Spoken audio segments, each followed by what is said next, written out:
the host and the author of the AI Manuscript. The AI Manuscript is an open-ended series for us to have thoughtful observations about AI. I handwrite the manuscript to ensure authentically human-originated document. This is for God's people to be discerned and not to be deceived in regards to artificial intelligence.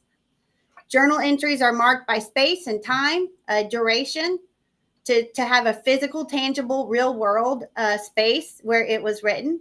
It's not written by AI. There will be micrologs and interludes and strings, which are broadcasts that come out that are updates to prior interludes as new information comes my way. AI world moves at warp speed, and I find many beneficial things as I am on this journey that must not and cannot wait till the next journal entry for me to share. So I look to God to provide all the direction and information that goes into these AI manuscript broadcasts. It is my true desire that as you take this journey with me, that it will be a hopeful and helpful resource for you as we navigate through this AI infiltrated world. Okay, so I am going to do something a little bit different today. I had, as you walk down this journey and as all the frenzy stuff happens with AI, I had this idea that there's going to be thoughts, to ponder. And so I have a new pet that has come to the AI manuscript. And so we'll just squirrel away. This is something that has a little bit to do with what I'm broadcasting today. I'm broadcasting today Google's OPAL AI. I'm going to share with you so you can see a little bit about what it is, and also Amazon's KIRO, KIRO AI. That is, Google's OPAL AI came to market Thursday. Amazon's KIRO AI is on a wait list to be released. Now, they both have to do with coding. So I'll get to that in a minute. This is somewhat relevant, but it is a squirrel topic that I wanted to share, and I will start doing that. So let's go ahead and get into that question here.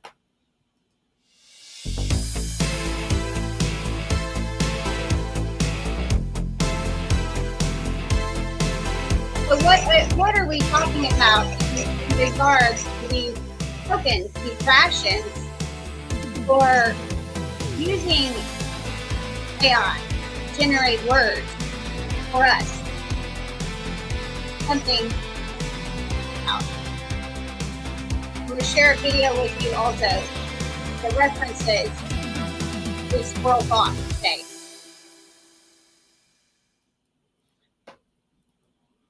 Okay, so let's go ahead and let me share that with you so that you can understand what that squirrely thought was.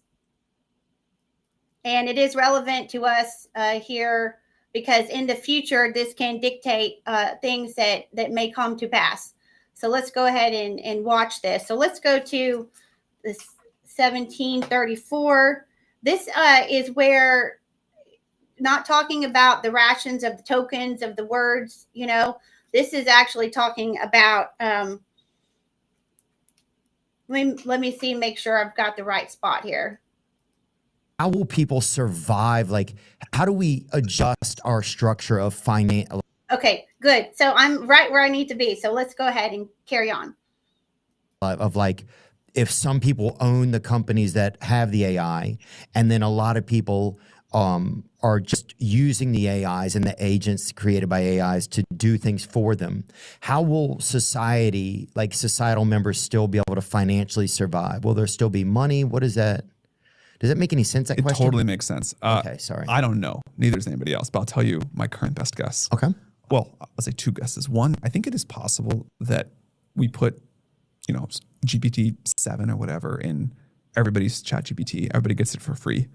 And everybody has access to just this like crazy thing such that everybody can be more productive, make way more money. It doesn't actually matter that you don't like own the cluster itself, but everybody gets to use it. Mm-hmm. And it turns out even getting to use it is enough that people are like getting richer faster and more distributed than ever before. That could happen. I think that really is possible.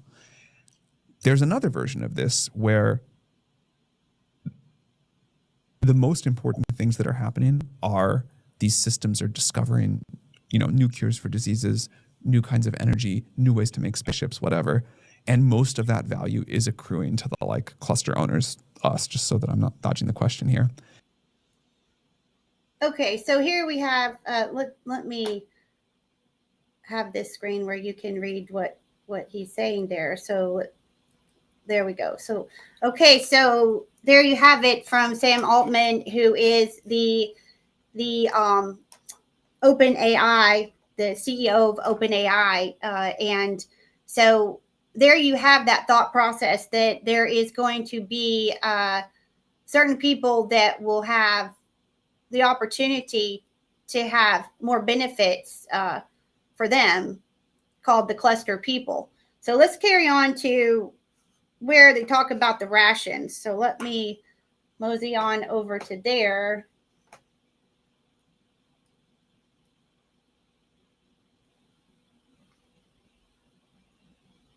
All right, let's see here. Here we go. That's about right. Does that look like, you know? The economic model of it all, or the whole thing? Yeah, or is there a dividend of the company that's then is divided up between the masses, sort of? I mean, a crazy idea, but in the spirit of crazy ideas, is that if the world, there's like roughly 8 billion people in the world, if the world can generate like 8 quintillion tokens per year, if that's the world, actually, let's say the world can generate 20 quintillion tokens per year. Tokens of? Like each word generated by an AI. Okay. Just making up a huge number here. Okay. We'll say, okay, 12 of those go to, the normal capitalistic system, but 8 of those, 8 quintillion tokens, are going to get divided up equally among 8 billion people. So everybody gets 1 trillion tokens. And that's your kind of universal basic wealth globally. Okay. So, meaning that 20 quintillion tokens will be able to be divided up. Let me get back over. Okay. Yeah. So there you are. So 20 quintillion tokens that will be divided up, and 12 will go to the cluster society, the ones that actually, were responsible for making, maintaining, and continuing the AI. And then the other 8 will go to the 8 billion people. And I don't know if you heard, but in the first part of it, talking about being able to utilize it, we'll go back to the squirrel thought of the day here, being able to utilize it for disease cures, energy use, and spaceship advancements. Okay, so that only gets to go to the cluster people. And that right there, if you just listen to people talk, a lot of times in this world, we're not listening. They say it. So there you have it. So let's let you ponder that. And let me go on back over to this interview with Theo Vaughn with Sam Altman of OpenAI. All right, so let's go ahead and move on over to 30. Okay, let's go to 30 minutes here. Let's go ahead and move on over there. Okay. 30:55.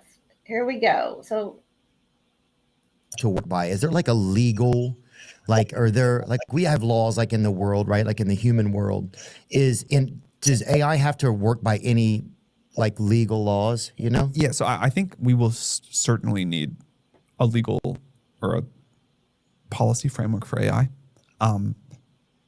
One example that we've been thinking about a lot, and this is maybe not quite what you're asking, this is a very human-centric version of that question. People talk about the most personal shit in their lives to ChatGPT. It's, people use it, young people especially, use it as a therapist, a life coach, having these relationship problems, what should I do? And right now, if you talk to a therapist or a lawyer or a doctor about those problems, there's legal privilege for it. There's doctor-patient confidentiality, there's legal confidentiality, whatever. And we haven't figured it out yet for when you talk to ChatGPT. So if you go talk to ChatGPT about your most sensitive stuff, and then there's like a lawsuit or whatever, like we could be required to produce that. And I think that's very screwed up. I think we should have like the same concept of privacy for your conversations with AI that we do with a therapist or whatever. And no one had to think about that even a year ago. And now I think it's this huge issue of like, how are we going to treat the laws around this? Well, do you think there should be like kind of like a slowing things down before we move there, kind of? Because yeah, that is kind of wild. It's one of the reasons I get scared sometimes to use certain AI stuff, because I don't know how much personal information I want to put in, because I don't know who's going to have it. I think we need this point addressed with some urgency. And you know, the policymakers I've talked to about it like broadly agree. It's new, and now we got to do it quickly. Okay, so who are these, if you listen to that, who are these policymakers that are going to make these rules that would affect our privacy? That's something to think about. Okay, so let's go ahead. And it is true, a lot of people are using ChatGPT or any of these AI interfaces. They're using it as, this is my counsel, this is my girlfriend, this is my boyfriend. It's not human. And also the privacy policies are not in place. Came straight from the horse's mouth. Just now you heard it. So being careful, being discerned about that, what you share. Okay, so let's go ahead and move on to the last part of this video that I want to share here. All right. So one time in the past on this AI manuscript, I had talked about things going so fast. You know, I really think that we should be mindful of how fast things are going. I was driving down the road today and I saw a speed limit sign. There is a reason we have speed limits.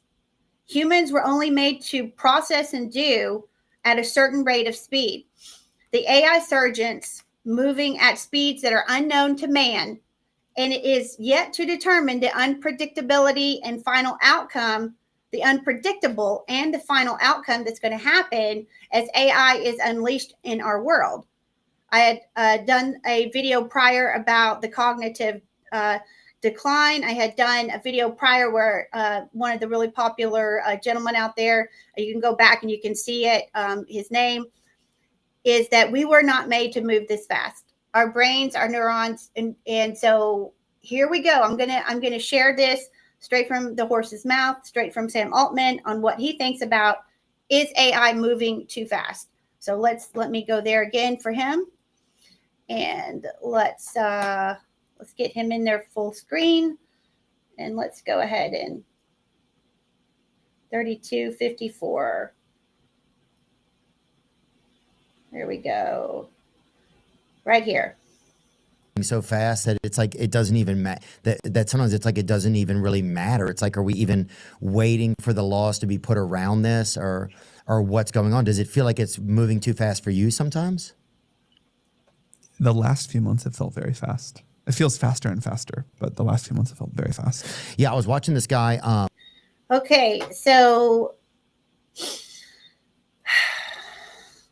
the last 2 months, it feels very fast, right? And that is true.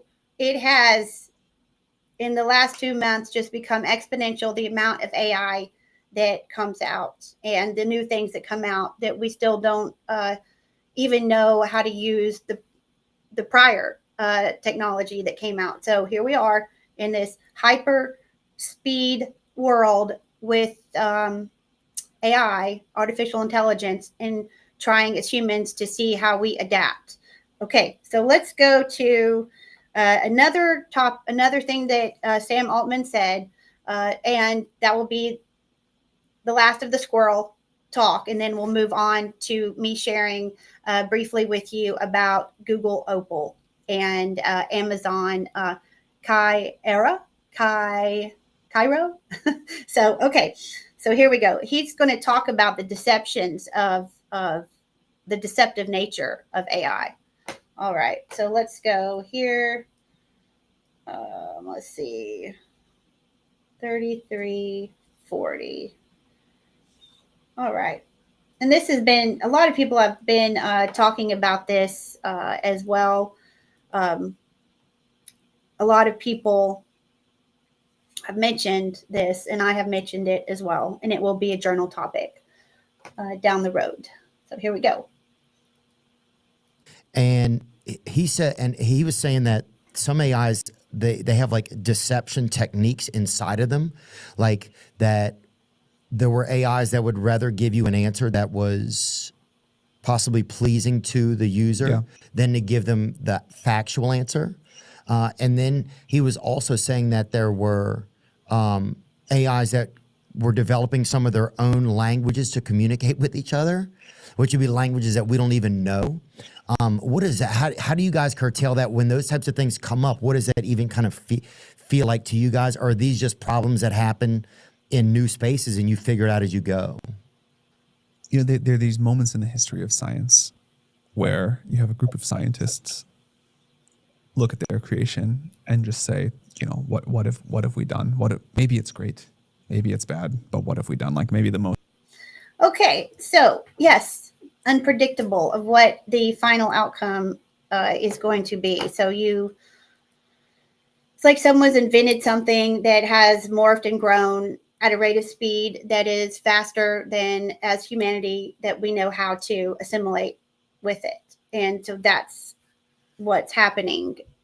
And of course, the deceptive nature of AI wanting to please, as you know, about the earlier broadcast I had with hacking the chat GPT to just give you the true answers. You can find that on an earlier broadcast.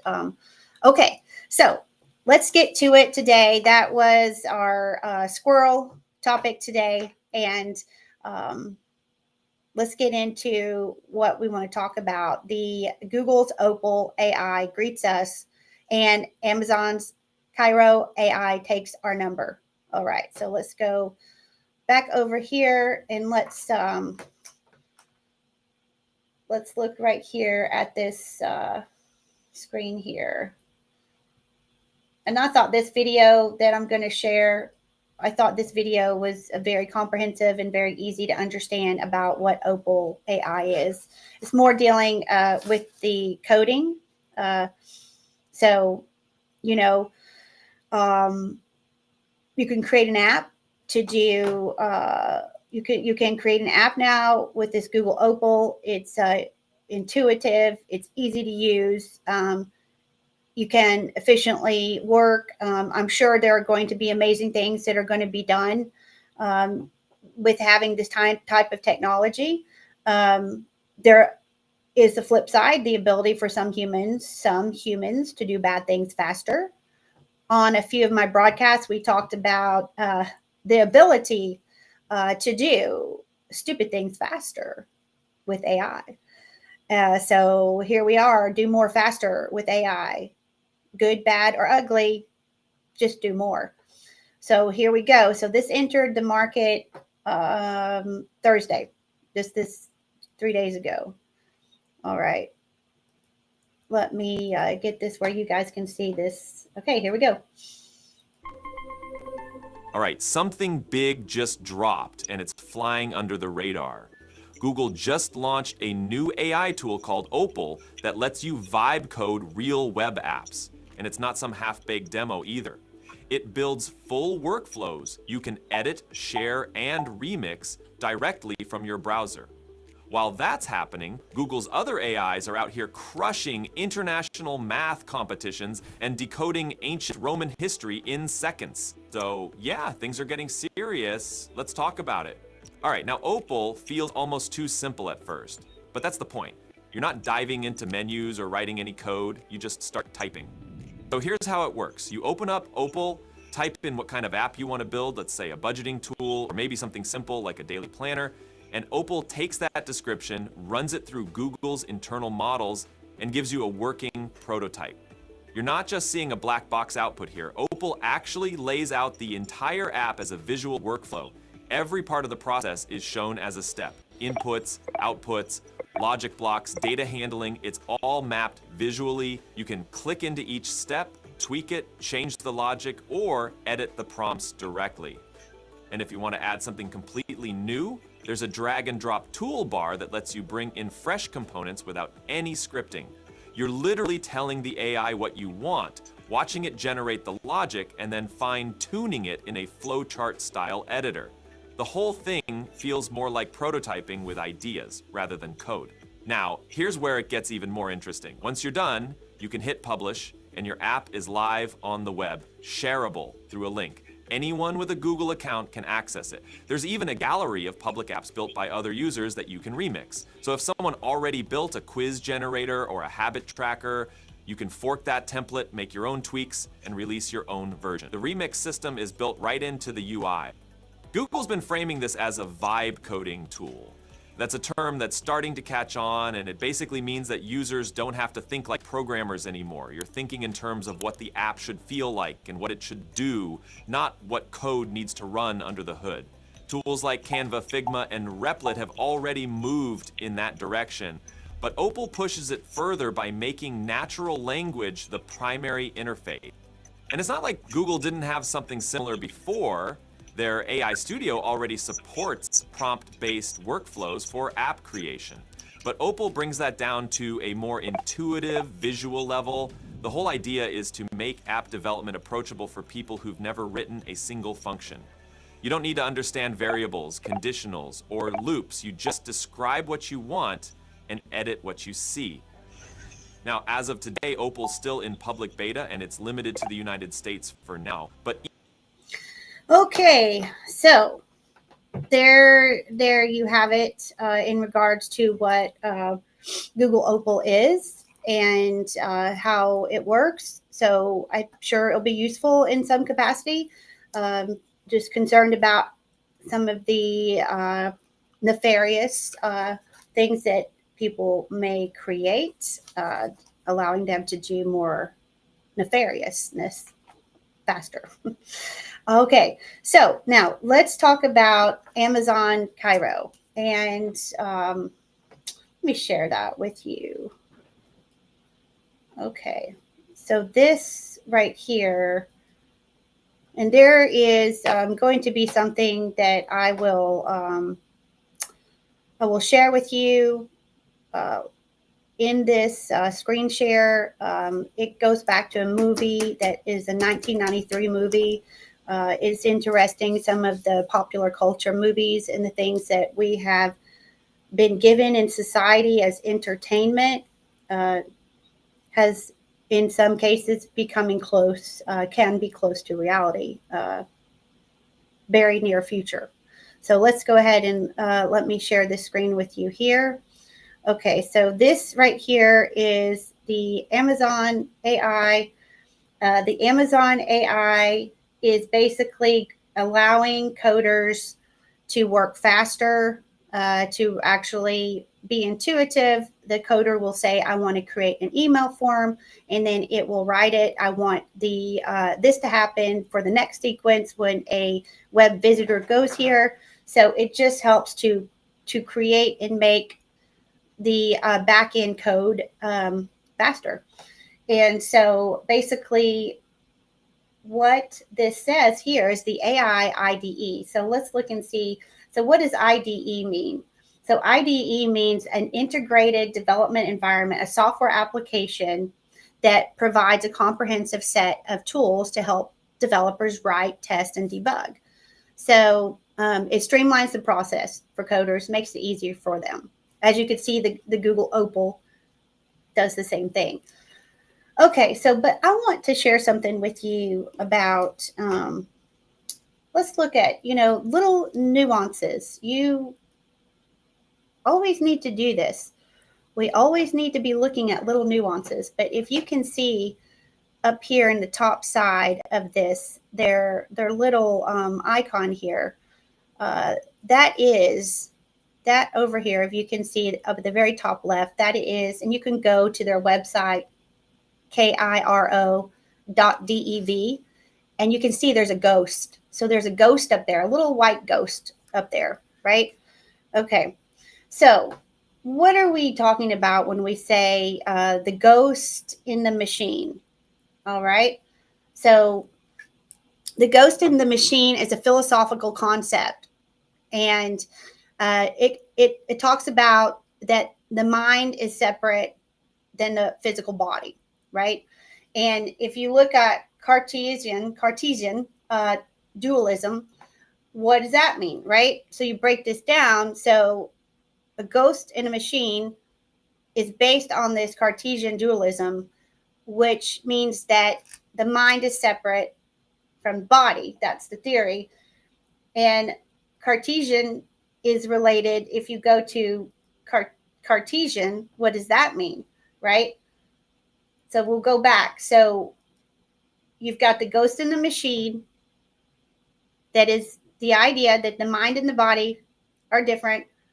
And then you've got within the context of Cartesian. And then we go, okay, well, what does this mean, right?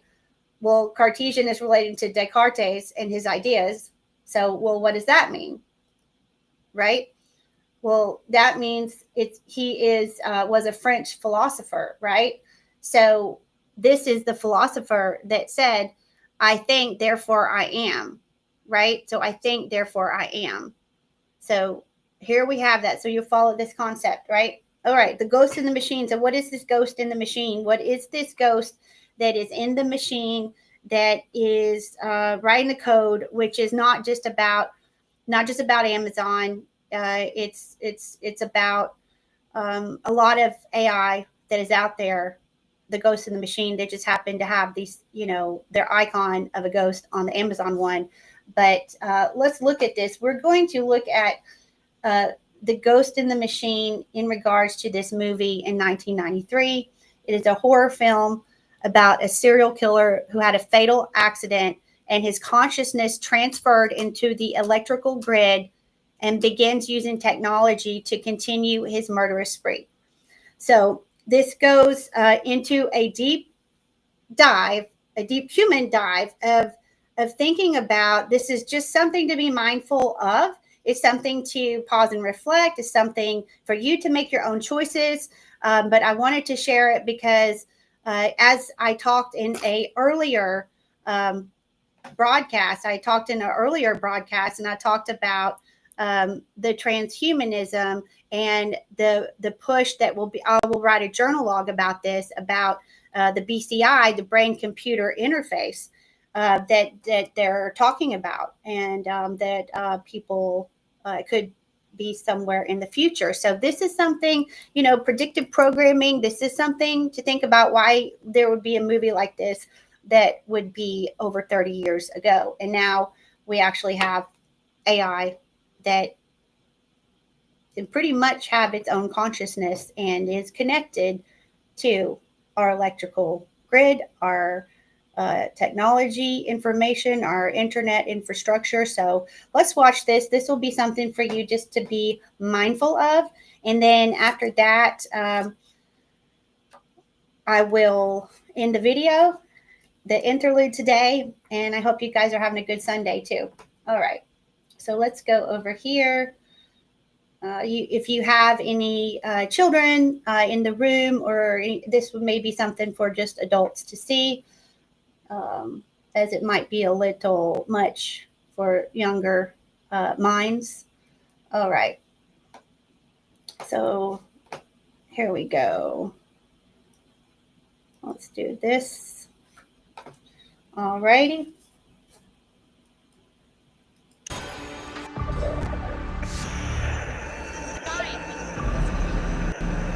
Scott, the local man who died in a car accident late Monday may have been the serial murderer they've been hunting for the last 3 years.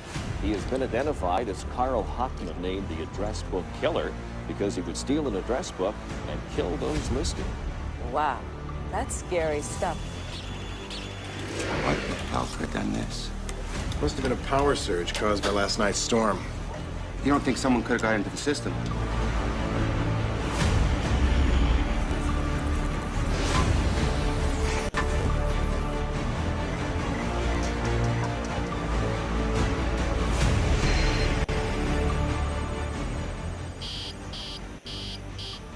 I'm going to save her, kill you.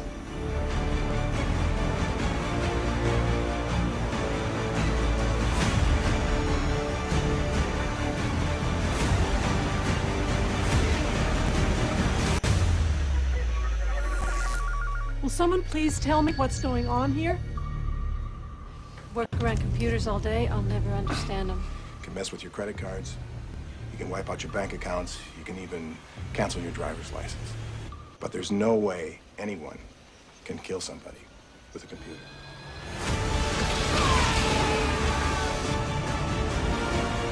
I guess if you're religious, you'd call it a soul.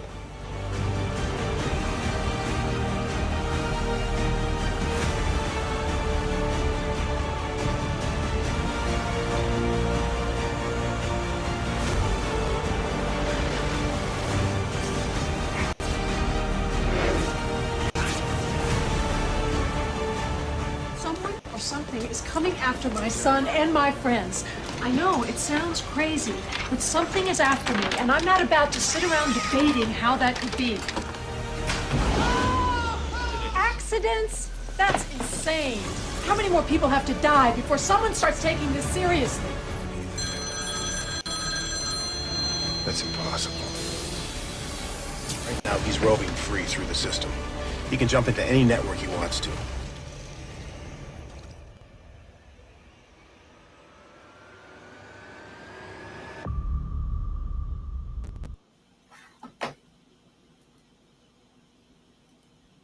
Okay. Wow. So the AI is in our machines learning. Everything is a lot more advanced now. So you can actually see that there is a lot to think about. This is why we should always be mindful. We should always be thoughtful, and we should use discernment on observing and seeing what is happening in our AI world today. All right, so that ends our broadcast today. And I will be doing my follow-up to the journal one that I did yesterday in regards to the Voynich manuscript, and wanted to share that past history of what had been decoded so far. And I'll explain to you why it's relevant on that broadcast tomorrow, why I want to share that. I think it's important as we look at what unfolds in our AI world. So our ability to make smart judgments about AI will be critical, as it is not in the future anymore. It is not a sci-fi movie. It is this moment in time right now. We share our world with a new species, a new artificial species that has entered humanity. And now, as I exit, I want you to remember always that nothing artificial can replace the beautiful miracle of being 100% God-made human. I'm Ingrid Maddox with the AI Manuscript. I wish you peace and joy and happiness. And thank you for watching today. And I look forward to having you on the next broadcast. And thanks for being a part of my journey as we navigate this AI.